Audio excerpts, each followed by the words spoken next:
하나님이 하십니다. 옆분과 인사합니다. 참 잘 나왔습니다. 큰 은혜 받으시길 바랍니다.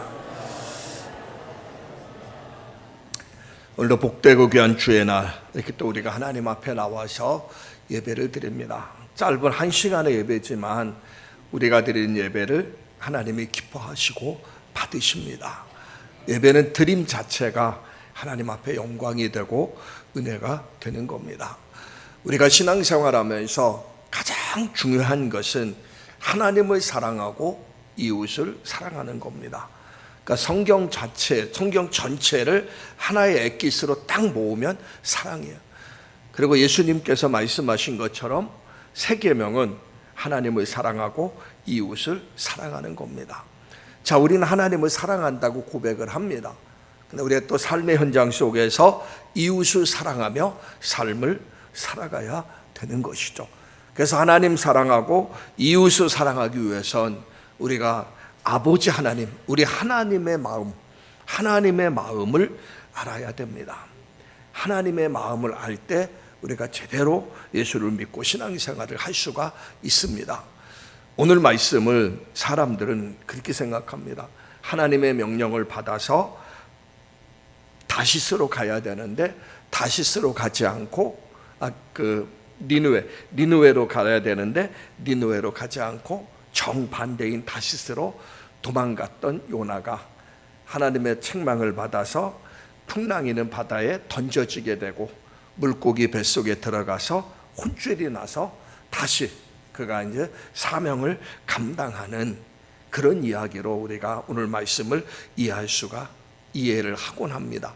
물론 어릴 때부터 주일학교 때부터 신앙생활 하면은 요나 하면 늘 그새 물고기 뱃속에 있다가 사흘 만에 물고기 뱃속에서 나와서 하나님의 메시지를 전한 요나, 이렇게 생각을 합니다. 그런데 요 차원에서 머물러 있으면은 이 요나서를 통해서 하나님께서 보여주시는 메시지를 10%도 이해를 하지 못하는 겁니다.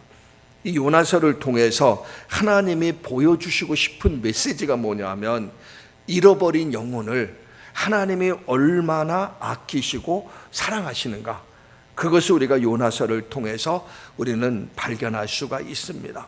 잃어버린 자를 향한 하나님의 안타까운 마음을 요나서를 통해서 우리가 발견할 수가 있고, 하나님께서 한 생명 한 생명을 얼마나 소중히 여기는 것인가를 우리가 요나서를 통해서 발견할 수가 있습니다.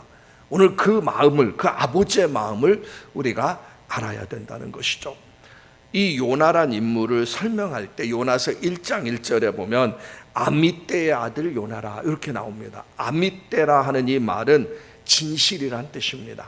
아멘, 진실, 이 뜻이 바로 아미떼입니다. 그리고 요나란 이름은 비둘기란 뜻이에요.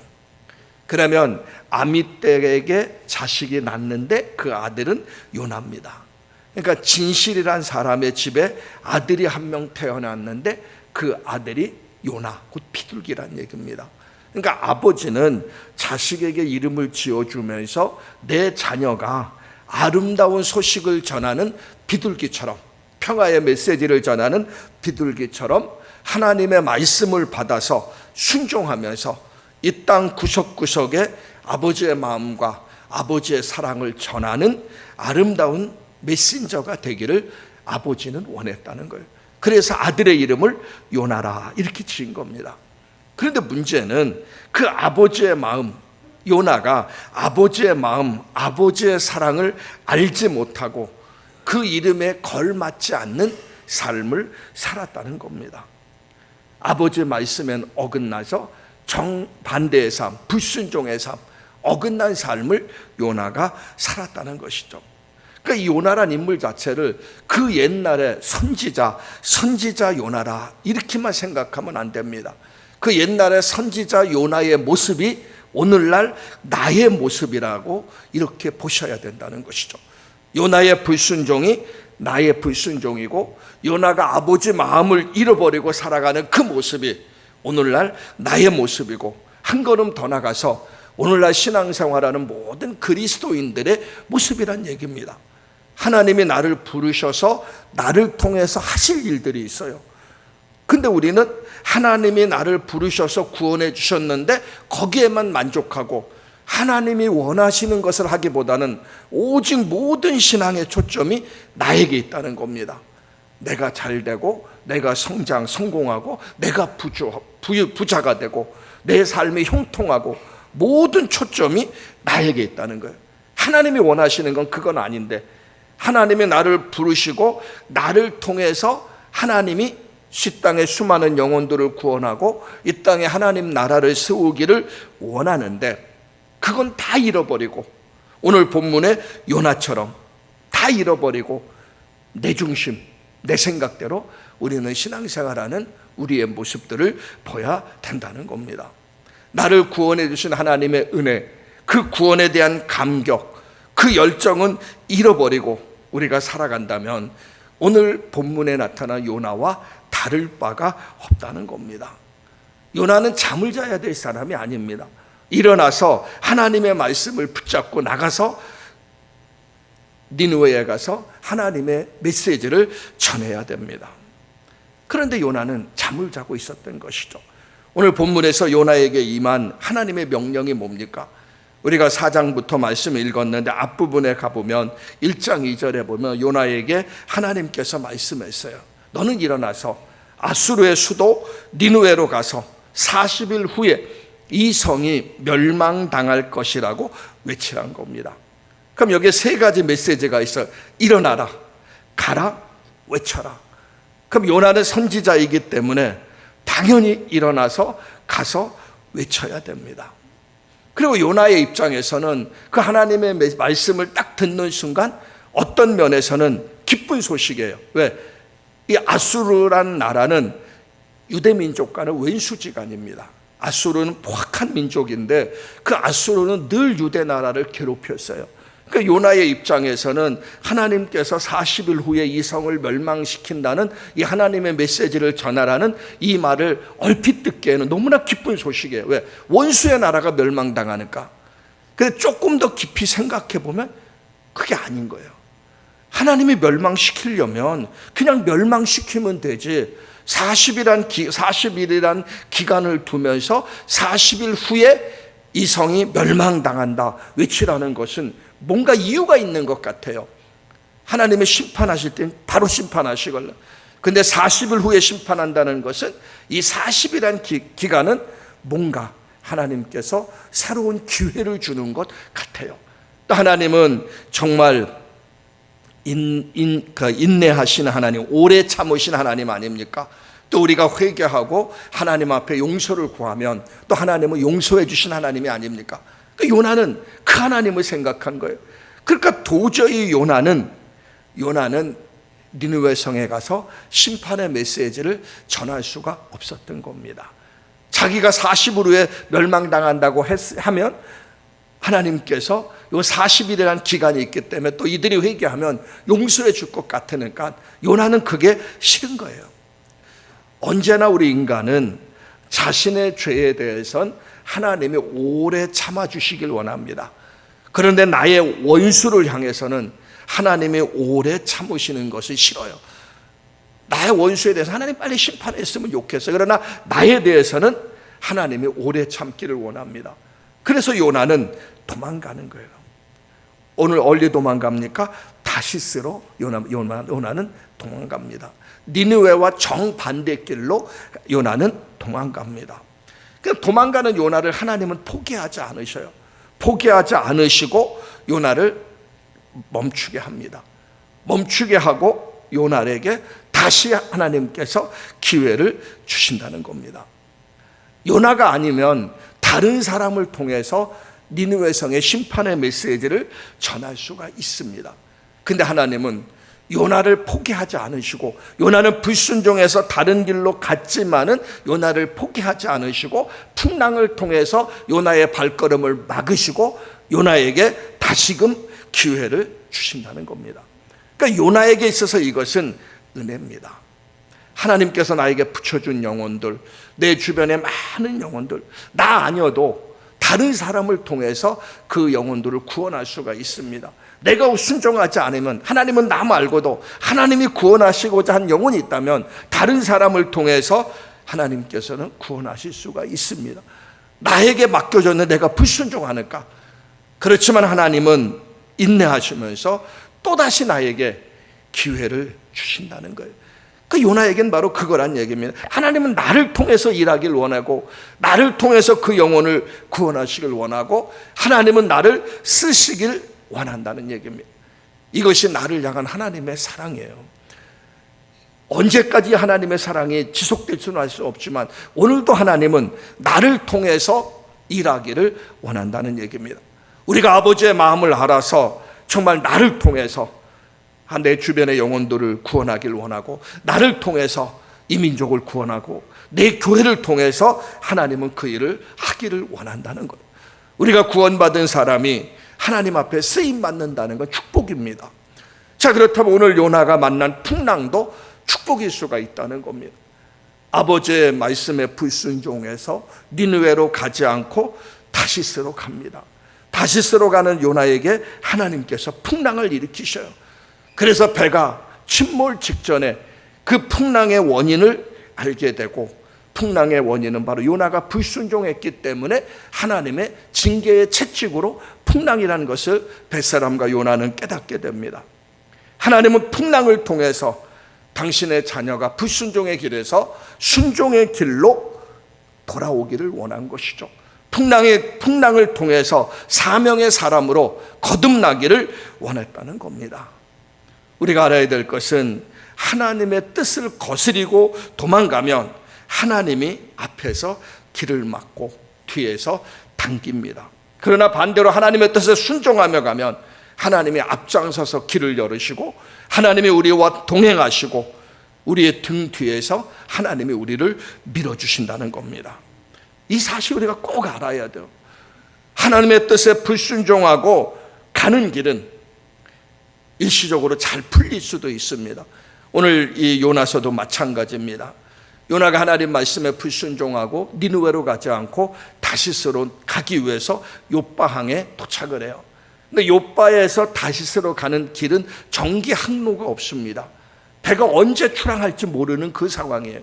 근데 요나가 욥바항으로 딱 왔는데 마침 다시스로 가는 배가 예비되어 있어요.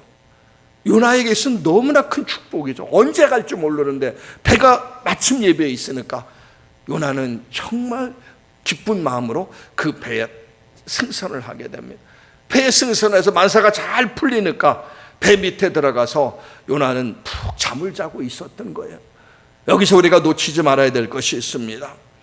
요나가 하나님의 낯을 피해서 도망가기 위해서 배를 탔고, 처음에는 아무 문제가 없는 것 같아요.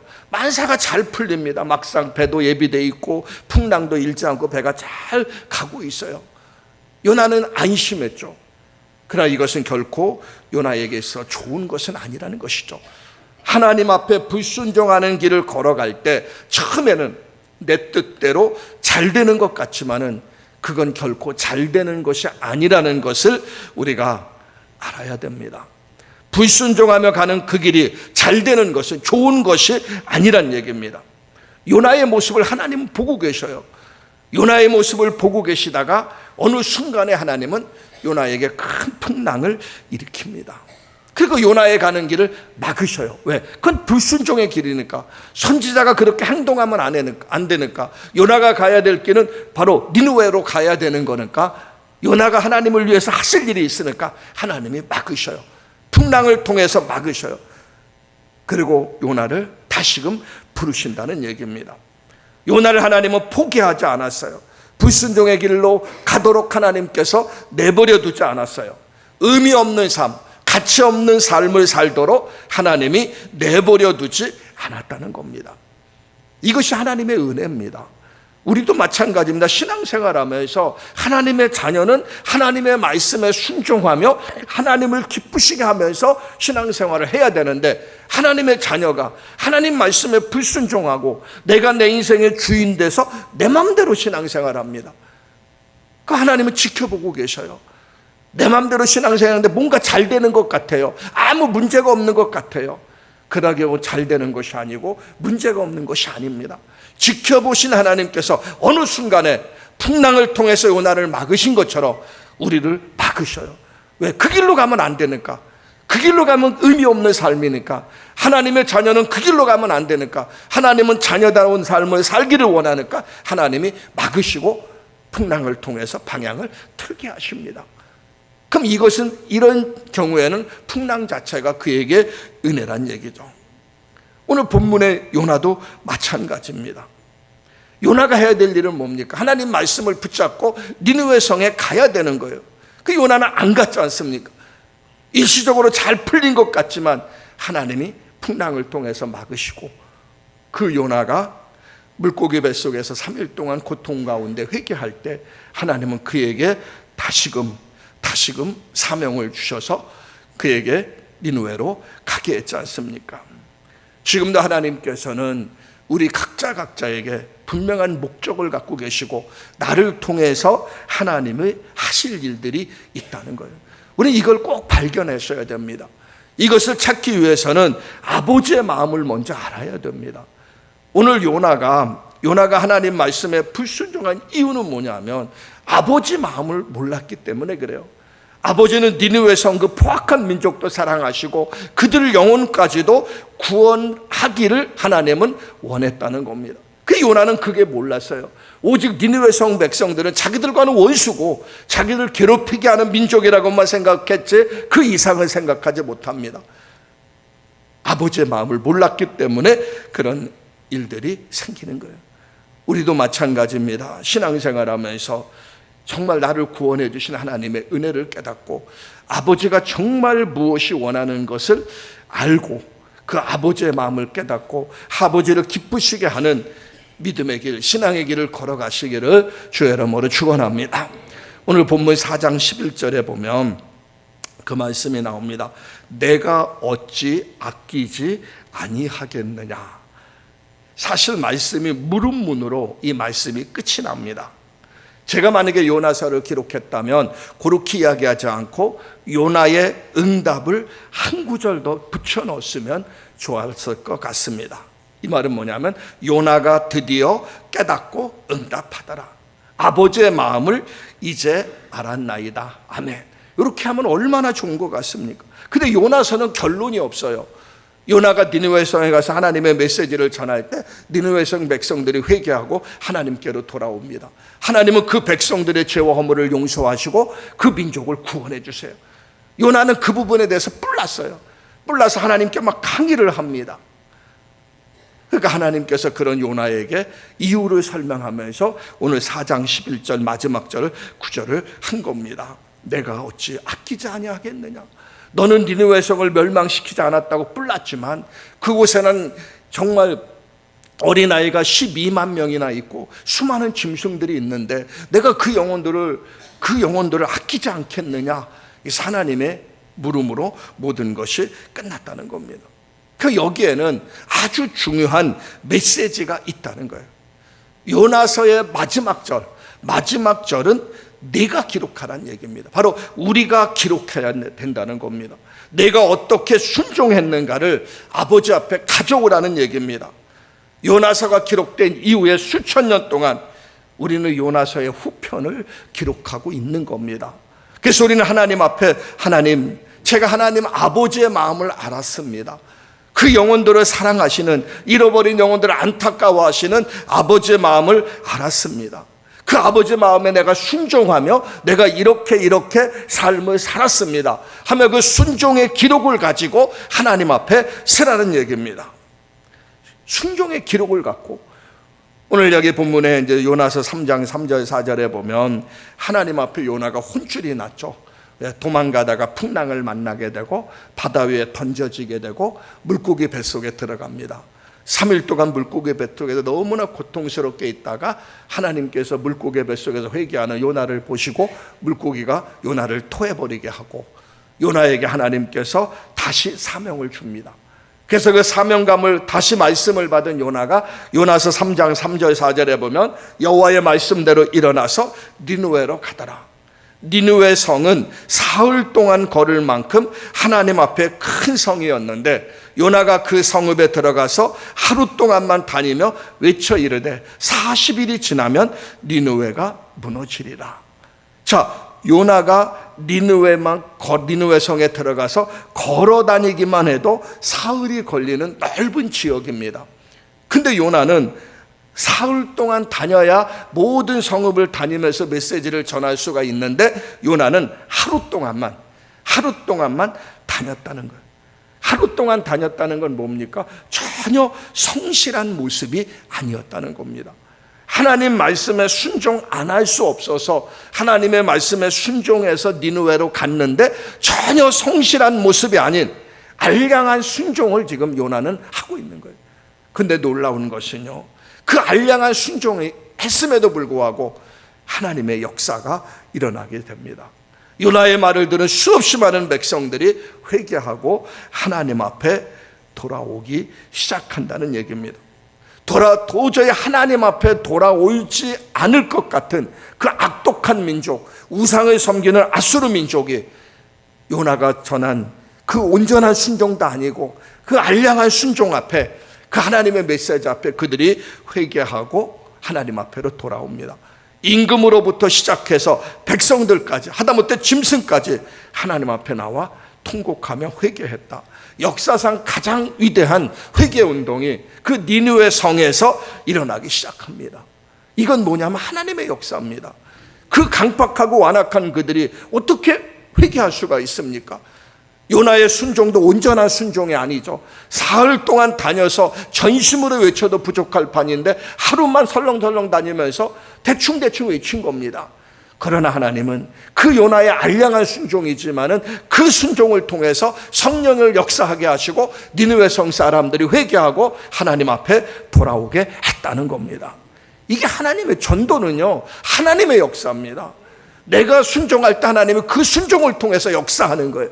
저 사람들은 도저히 변화되지 않을 것 같다 할지라도 내가 하나님 말씀, 집사님 믿지 않는 사람에게 아무개씨 예수 믿으세요 그러면 나는 그냥 단순한 말 같아요. 그러나 성령께서 그 속에 역사하셔서 그래, 난 네가 믿는 예수 믿고 싶다고 하면서 회개하고 돌아오는 겁니다. 하나님이 우리에게 원하는 것은 바로 알량한 순종일지라도 아버지의 마음을 알아서 영혼을 향한 마음을 열고 그 영혼을 향해서 하나님의 메시지를 전하라는 얘기입니다. 근데 우리는 그것조차도 침묵하고 있어요. 입을 닫고 있다는 겁니다. 아버지가 정말 원하는 것이 뭔지도 모르고 입을 닫고 우리는 신앙생활을 하고 있다는 얘기입니다. 요나서 3장 10절에 보면 하나님은 뜻을 돌이키시고 재앙을 거두었다, 이 말씀이 나옵니다. 하나님은 뜻을 돌이키시고 재앙을 거두었어요. 그럼 요나는 기뻐해야죠. 하나님 감사합니다. 도저히 믿을 것 같지 않은 이들, 악독한 민족도 하나님, 내가 전한 메시지를 듣고 그들이 회개하고 하나님께 돌아오고 하나님은 그들을 용서해 줬는데 하나님 감사합니다 하면서 요나는 하나님께 감사의 고백을 해야 됩니다. 그런데 요나는 하나님 앞에 감사의 고백을 하기는커녕 오히려 용서하시는 하나님 앞에 항변하기 시작해요. 그게 바로 요나서 4장 1절입니다. 요나가 매우 싫어하며 성을 냈다, 이렇게 이야기합니다. 매우 싫어하며 성을 냈다. 그러면서 하는 얘기, 내가 이럴 줄 알고 고국에 있을 때 하나님이 니느웨 성에 가서 심판의 메시지를 전하라고 했을 때 내가 안 가겠다고 한 것이다. 그 하나님께서 나를 억지로 이곳에 보내더니 이 원수놈들을 하나님 살려줘야 됩니까? 요나가 이런 마음으로 하나님 앞에 항변하고 따지는 겁니다. 하나님께서 지금 요나에게 보여주고 싶은 것이 무엇이겠어요? 니느웨 성의 구원을 통해서 하나님께서 이 악독한 민족일지라도 이 영혼들이 회개하고 돌아오면 이들을 구원하시길 원한다, 이들 영혼까지도 하나님은 사랑하길 원한다 하는 그 하나님의 마음을 요나에게 하나님은 보여주시고 싶었던 겁니다. 우리가 신앙생활하면서 예수 믿고 구원받아 하나님의 자녀가 된 순간, 이 순간은 인생에 있어서 가장 커다란 기쁨과 감격의 순간이어야 됩니다. 예수 믿는다는 건 축복이에요. 하나님의 자녀가 된다는 것은 엄청난 영광입니다. 이걸 우리가 알아야 됩니다. 근데 내가 이렇게 예수 믿고 구원받아 하나님의 자녀가 돼서 영원한 생명을 얻는데, 중요한 것은 그 이면에는 예수를 믿지 않는 사람들, 하나님을 모르는 사람들은 그들은 영원한 생명을 얻지 못하고 영원히 멸망받을 지옥불에 던져진다는 그것을 우리가 놓치면 안 됩니다. 우리가 세상 사람들에게 이제 전도를 합니다. 예수 믿고 구원받으세요. 구원받으세요. 이렇게 전도를 해요. 그러면 그 타종교 사람들이 종종 그럽니다. 왜 기독교는 그렇게 요란스럽냐고. 아니, 자기가 알아서 종교를 선택하고 믿으면 됐지 왜 억지로 그렇게 예수 믿으라고 전도하냐고 이렇게 이야기합니다. 근데 그 말을 듣고 다른 사람들 그래요. 맞아. 왜 기독교는 그렇게 요란스럽게 전도해? 우리처럼 그냥 자연스럽게 종교 생활을 하게 하지, 이렇게 이야기합니다. 근데 여러분, 이 말이 맞는 것 같지만, 이론적으로 이성적으로는 합당한 것 같지만, 그 말 속에는 함정이 하나 있어요. 내가 믿는 종교가 가짜라는 것이 증거가 되는 겁니다. 정말 생명의 종교라면, 예수를 믿어야 구원받고 믿지 않으면 지옥 간다는 게 확실한 생명의 종교라면 알아서 믿게끔 내버려 두지 않아요. 왜? 안 믿으면 지옥 가는데 어떻게 알아서 믿게 합니까? 그냥 일반적으로 교양과 상식으로 마음이 편하기 위해서 종교 생활하는 거라면 알아서 믿으면 돼요. 그러나 영원한 생명과 직결된다면 알아서 믿을 수가 없습니다. 예수를 믿어야 구원받는다면 어떻게든지 그 영혼이 예수 믿도록 전해야 되고 그 영혼을 구원해야 될 책임이 우리 믿는 성도들 속에 있다는 얘기입니다. 그러니까 예수 믿는 우리는 그 마음이 있어야 돼요. 아버지가 원하는 마음은 바로 그 마음입니다. 정말 나는 예수 믿고 구원받았지만 믿지 않는 사람들, 그 영혼들이 예수 안 믿으면 지옥 간다는 그 모습을 보면서 안타까워하고 그 영혼을 향해서 영혼 구원을 위해서 복음 증거하는 그런 마음의 자세가 우리 속에 있어야 된다는 거예요.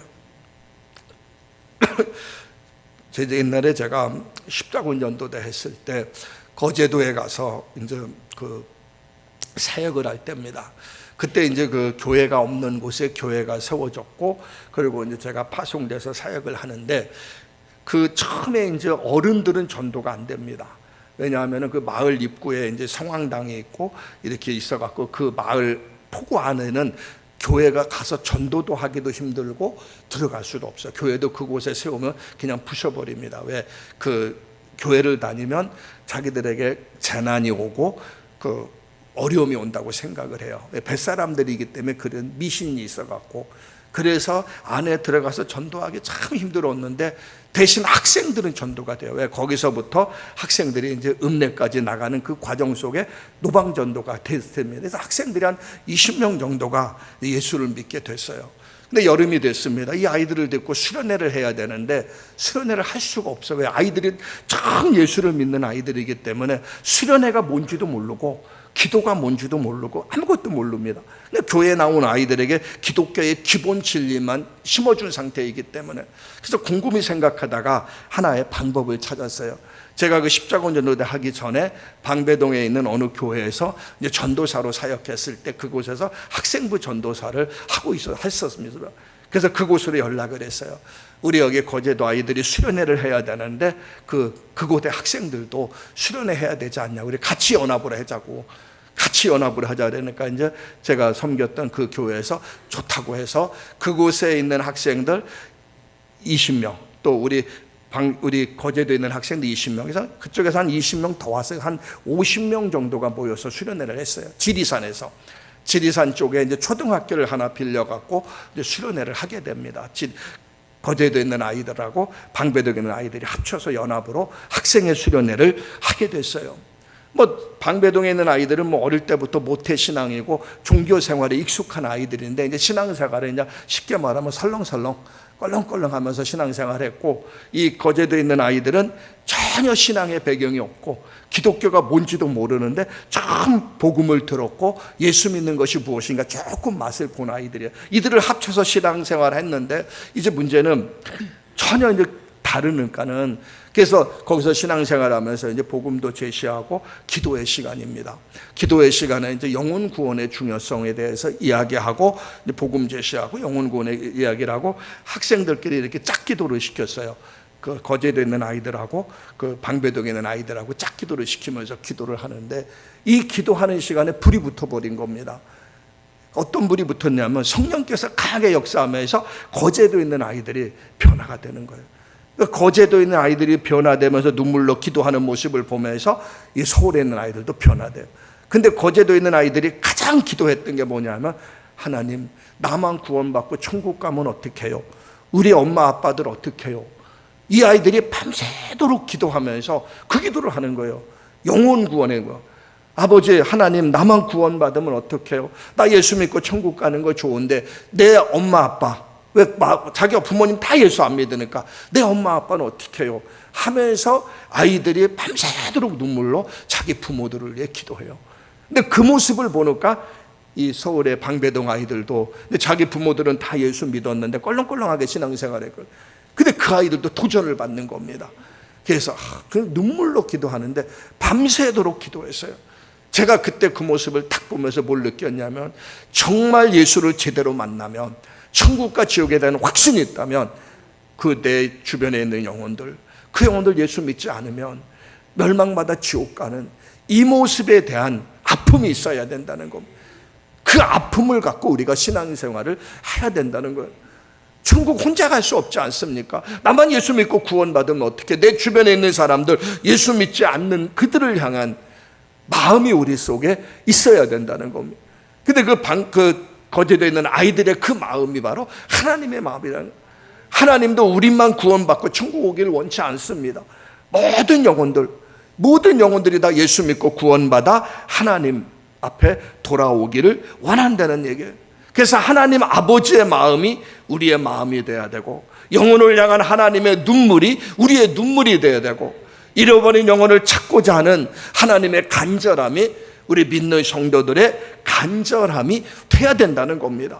그래서 우리가 잘 아는 누가복음 15장에 보면 잃은 아들의 비유, 잃은 드라크마의 비유, 잃은 양의 비유를 주님께서 말씀하면서 잃어버린 아들을 찾았을 때 기쁨, 잃은 드라크마를 찾았을 때 기쁨, 100마리 양 중에서 잃어버린 양을 찾았을 때 기쁨을 하늘나라에서 한 영혼이 돌아올 때 그 기쁨과 연결시키면서 한 영혼들의 중요성을 이야기하고 있는 겁니다.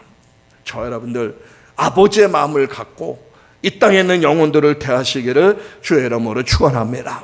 아버지의 마음이 우리 속에 필요합니다. 오늘 본문에서 요나는 40일이 지나면 이 성이 멸망당할 것이라고 외쳤어요. 근데 하나님의 역사를 통해서 그들이 회개하고 돌아오니까 하나님은 용서해 주셨습니다. 요나는 그 부분이 뿔난 겁니다. 뿔나갖고 니느웨 성이 망하는 꼴을 보고 싶어갖고 언덕 위로 올라갔어요. 이 중동 지역의 태양은 엄청나게 뜨겁습니다. 그래서 그늘 아래 있으면 시원한데 그늘 밖에 있으면 엄청나게 뜨거워요. 그 언덕 위에 올라갔는데 엄청나게 뜨거운 태양빛이 요나를 비치게 되는데, 이때 하나님께서 박농쿨 하나를 준비를 하십니다. 그래서 박농쿨이 무럭무럭 자라게 해요. 순식간에 자라게 하면서 요나의 머리를 덮게 해줘요. 그늘이 된 것이죠. 그늘 밑에 있는 요나는 너무나 기뻤고 즐거웠어요. 그래서 오늘 여기 본문 4장 6절에 보면 요나가 크게 기뻐하였더라 이 말씀이 나옵니다. 그 무더위 속에 햇빛을 쨍쨍 찌는 곳에 박농쿨을 통해서 그늘이 만들어지니까 요나는 너무나 기쁜 겁니다. 그래서 크게 기뻐했다고 이야기합니다. 그런데 우리가 여기서 놓치지 말아야 될 게 있어요. 요나는 크게 기뻐했다고 이야기하는데, 요나가 사람의 영혼이 구원받는 장면을 보면서 요나는 기뻐하지 않았습니다. 자기가 하나님의 메시지를 전할 때 니느웨 성 사람들이 임금으로부터 어린 아이까지 짐승까지 금식하며 회개하며 하나님께 돌아오는 그 모습을 보면서 기뻐하지 않았어요. 하나님께서 니느웨 성 사람들을 심판하시고자 했지만은 그 심판하지 않고 그들을 구원하시는 그 모습을 보면서 요나는 기뻐하지 않았습니다. 니느웨성 온 백성들이 다 회개하고 돌아오면서 부흥의 역사가 일어나는 그 모습을 보면서 요나는 기뻐하지 않았어요. 근데 요나가 기뻐한 게 뭡니까? 박농쿨이에요. 박농쿨 하나가 자신을 햇빛에 쨍쨍 치는 자기의 머리에 그늘을 만들어주니까 그 박농쿨 때문에 요나는 크게 기뻐했다고 이야기합니다. 무엇을 보고 기뻐하고 무엇을 보고 슬퍼해야 되는지 이 선지자는 아버지의 마음이 없었다는 거예요. 아버지의 마음이 없는 요나는 무엇을 보고 기뻐하고 무엇을 보고 슬퍼해야 되는지 그조차도 지금 요나가 없었다는 겁니다. 우리가 알아야 될 것은 이 신앙적 가치관이 타락하게 되면 마땅히 기뻐할 것을 기뻐하지 못하고 마땅히 싫어할 것을 싫어하지 못하고 마땅히 끊어야 할 것을 끊지 못하고 예스할 것을 예스하지 못하고 노할 것을 노하지 못하면서 그렇게 우리는 삶을 살아간다는 겁니다. 정말 하나님이 기뻐하고 하나님이 소중히 여기는 것이 무엇인지 모르고 오직 초점이 나에게 있어요. 잃어버린 영혼들이 회개하고 하나님께 돌아왔을 때 하나님이 그들을 용서해서 얼마나 기쁩니까? 근데 그건 상관이 없어요. 한 영혼이 회개하고 구원받는 거 얼마나 기쁜 일인가? 상관이 없어요. 오직 내가 이 햇빛이 쨍쨍 찌는 나에게 박농쿨이 그늘을 만들어주니까 너무나 기뻤어요. 오직 초점이 나. 오늘 우리가 신앙생활 하면서도 이렇게 신앙생활 하지 않습니까? 내가 잘되고 내가 형통하고 내가 복받고 내가 축복받으면 하나님은 신앙생활이 잘하는 거예요. 그런데 하나님이 나를 통해서 이방인들을 구원받고 믿지 않는 영혼들을 구원받고 나를 통해서 주변의 영혼들에게 선한 영향력을 끼쳐야 되는데 그건 상관이 없어요. 오직 이게 바로 요나의 마음입니다. 이제는 우리는 나를 내려놓고 하나님이 나를 구원해 주신 데는 분명히 목적이 있고 나를 통해서 하나님이 하실 일이 있어요. 아버지의 마음을 갖고 영혼에 대한 관심을 갖고 영혼을 바라보며 영혼을 사랑하며 그들을 위해 기도하고 그들 영혼들을 구원하는 귀한 사명들을 감당하시기를 주의 이름으로 축원합니다. 요나서 4장 7절에 보면 하나님의 간섭이 시작됐어요. 박농쿨을 나게 하시고 요나를 딱 그늘을 만들어 주셨는데 그 하나님께서 벌레를 통해서 박농쿨을 갉아먹게 하십니다. 아침에 해가 뜨니까 이 박농쿨이 말라 죽게 돼요.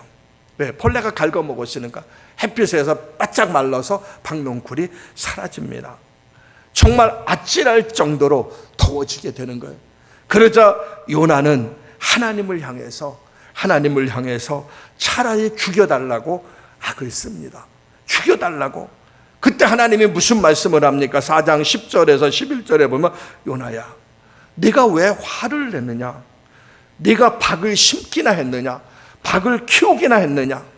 요나야 네가 하룻밤에 났다가 하룻밤에 없어지는 이 박농쿨을 아꼈거늘 하물며 이 큰 성읍 니느웨는 좌우를 분별하지 못하는 사람이 12만 명이고 가축도 많이 있는데 내가 아끼는 것이 당연하지 않느냐 하면서 요나에게 그 교훈을 주고 있는 겁니다. 너는 박농쿨이 그토록 귀하냐? 내게는 사람이 귀하고 그 영혼이 귀하다. 너는 내 삶의 환경이 그토록 귀하냐? 나는 이 도시의 문 영혼들이 귀하다. 저를 위해서 나는 독생자를 보냈고 그를 십자가에 죽게 했다. 저들을 구원하기 원하는 것이 나의 뜻이다 하면서 지금 하나님은 요나에게 말씀하고 있는 겁니다.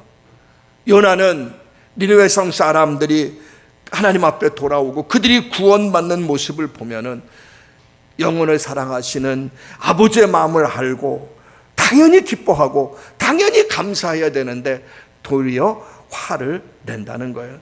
박농쿨을 위해서는 기뻐하고 박농쿨이 사라질 때 분노하는 요나의 모습을 보면서 무엇이 잘못됐는가 우리 생각해 보지 않습니까? 이게 바로 오늘날 우리의 모습과 똑같다는 것을 우리는 여기서 놓치시면 안 됩니다. 하나님 아버지는 나는 내 문제 박농쿨 때문에 하나님 앞에 부르짖어 보았지만 이웃을 위해서 영혼을 위해서 내 주변 사람들의 구원을 위해서 얼마나 부르짖고 얼마나 관심을 갖고 얼마나 그들을 위해서 구원을 위해서 기도했습니까? 그게 바로 요나의 모습이에요. 자기를 위해서는 기뻐하고 즐거워했지만 니느웨 성 구원 사람들의 모습을 보면서 기뻐하지 않았던 요나의 모습을 보면서 우리 속에 이제부터 그 내 영혼의 모습 속에서 요나의 모습을 고쳐나가고 영혼을 사랑하시는 아버지의 마음을 갖고 영혼을 사랑하는 저와 여러분들이 되셔야 됩니다. 요나서의 마지막 결론이 그거 아닙니까? 하물며 이 큰 성읍 니느웨는 좌우를 분별하지 못하는 자가 12만 명이요 가축도 많이 있나니 내가 어찌 아끼지 아니하겠느냐. 이 하나님의 마음을 우리는 봐야 됩니다. 내가 박농쿨이 귀하냐? 내게는 사람이 귀하다. 내가 어찌 죽어가는 영혼들을 아끼지 않느냐. 이제 우리가 다음 주는 체육대회가 있고 그 다음 주 되면 행복 모임을 8주간 진행이 됩니다. 행복 모임을 통해서 우리의 마음이 오픈되고 영혼을 향해 관심을 갖고 영혼을 향해 기도하면서 영혼들을 정말 하나님 품으로 인도하는 그런 아름다운 신앙의 복음의 통로가 행복 모임을 통해서 이루어져야 됩니다. 그래서 우리 속엔 요나의 마음이 필요해요. 요나의 아버지의 마음을 알아야 됩니다. 잃어버린 영혼을 향한 아버지의 마음을 갖고 우리가 하나님 앞에 아름답게 서서 하나님의 나를 부르신 목적 사명 잘 감당하시기를 주의 이름으로 축원합니다.